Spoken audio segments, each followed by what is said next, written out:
Hello ja tervetuloa uuden videon pariin. Tän videon mä kuvaan mun iPhoneilla, koska voitte kuvitella, kun tällä pokkarikameralla sä yrität saada tuon tasapainon ja että se pysyy tossa ja tää tippuu koko ajan, niin mulla menee hermo, niin nyt mä kuvaan iPhonella tän videon teille.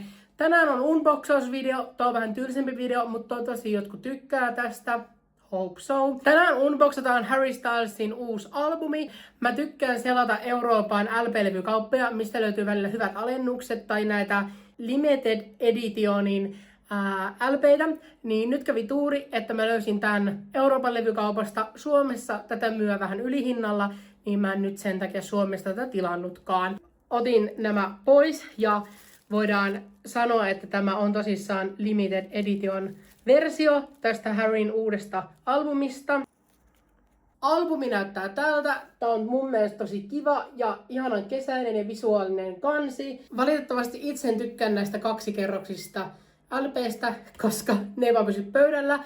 Mutta lähdetään nyt unboxaamaan tämä, ja kun tämä avataan, niin mä joudun sensuroimaan, koska täällä on alaston malli, niin tältä näyttää albumin sisältä. Siellä Harry ja muut istuu ja taiteilee. Ja sitten tuossa näkyy vähän käsivartta, niin siellä on se alaston malli, mitä he sitten maalaavat sinne. Sitten lähdetään avaamaan täältä nämä jutut, mitä tämän mukana tulee. Ja näiden takia tämä on siis limited edition. Täältä tulee satunnainen random juliste 3 eri vaihtoehdosta. Ja kuten me huomattiin, mä sain tämän version, mikä aika moni on saanut TikTokissakin, on nähnyt näitä videoita, niin mä sain tämän version. Ja sitten mikä täällä on silleen musta kiva, niin täällä näkyy tää albumin nimi ja tää logo.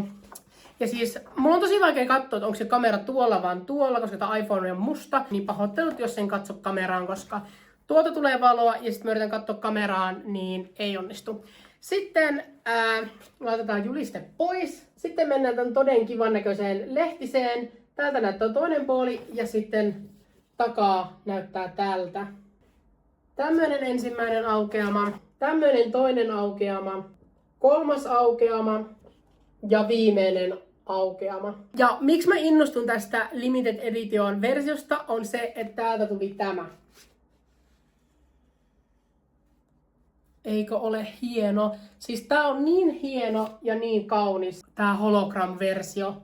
Siis tää on aivan mieletön tää holo tässä, ja mä rakastan tätä holojuttua niin paljon. Tää on jotenkin niin kiva. Ja sitten täällähän on perus musta LP kyseisestä albumista. Ja mä ehkä saan postin kautta vielä sen laatikon, mikä oli ennakkotilauksen joukossa. Niin sitten mulla on lisää tätä kivaa holojuttua, mutta tää on ihan superkaunis ja nätti tässä albumikokonaisuudessa. Ja edittipöydässä tässä moi! Hei, mä unohdin sanoa, mitkä on mun lempibiisejä tältä albumilta, niin mä kirjoitan tähän mun pari lempparia biisiä tältä kyseiseltä albumilta. Tätä kyllä tulee kuunneltua koko kesän. Mutta tämmönen unboxausvideo tällä kertaa. Toivottavasti tykkäsit. Muista tilata kanava ja tykätä videosta ja me nähdään seuraavan videon parissa. Se ois moi moi!